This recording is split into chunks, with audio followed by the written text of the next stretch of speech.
यो हो second पार्टको area यसरी सफा भएको छ सबै। यो अलिअलि बोट छ यो पार्टमा। यसै गरी सफा गरेर चाहिँ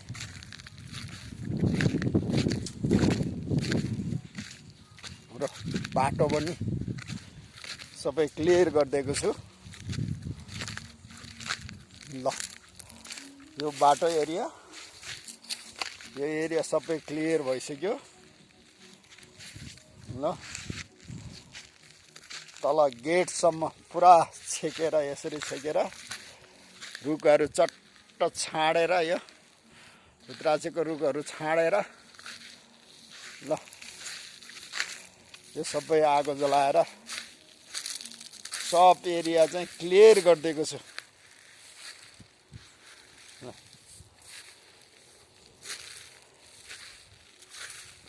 ल हाम्रो बस्ने एरिया यता